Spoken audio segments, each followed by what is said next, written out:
Hello everyone. Hope you are all doing well, wherever you are and whenever you are listening. Thank you for giving me a few moments of your time today. We are all part of something bigger, a society, a community, a future we share. And sometimes it is important to pause, reflect, and ask, what kind of future are we really building? That's exactly why we are here today. So let's have an open, honest conversation, not just about leaders, but about us. Because real change doesn't start somewhere far away, it starts right here with us. Let's start today's episode with a story, The Village of Many Voices. In the heart of India, there was a village called Sundargram.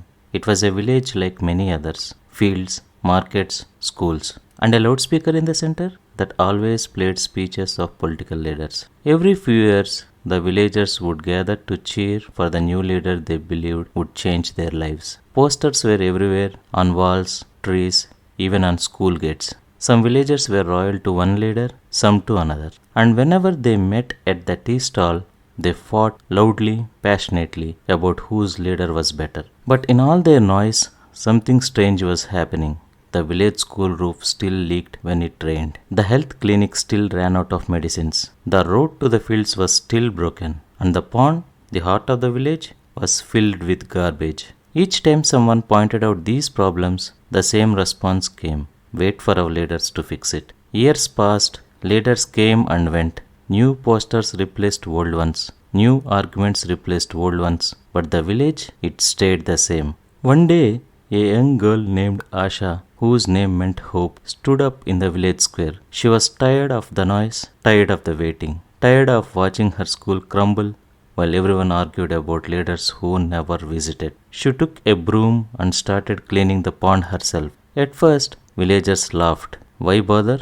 This is the leader's job, they said. But Asha didn't stop. Slowly, other children joined her, then a few mothers, then the farmers, tired of waiting for promises. Together, they fixed the pond, planted trees, and repaired the school roof with their own hands. The village changed, not because a leader arrived, but because the people decided to lead themselves. The loudspeaker still played speeches, but fewer people listened. Instead, they were busy building, fixing, and learning. The tea stall debates quieted too, not because opinions vanished, but because action spoke louder than arguments. And from that day on, Sundargram became known not for the leaders it supported, but for the citizens who supported each other. Moral of the story is, leaders come and go, posters fade, and speeches end. But real progress begins when citizens stop waiting and start working together. Let's be honest. Too often, we reduce the future of our society to a handful of names. Who came to power? Who failed? Who deserves praise? And who deserves blame? And on social media, it's worse. We have turned comment section into battlegrounds. Loyalty is measured by how fiercely you defend one leader and how brutally you attack another. But it's time to ask ourselves, is the fate of an entire society really tied to just one person or one political party? Because real progress, lasting progress, doesn't depend on who sits in office. It depends on how engaged we are even after the elections are over. It depends on whether we hold every leader, every system accountable.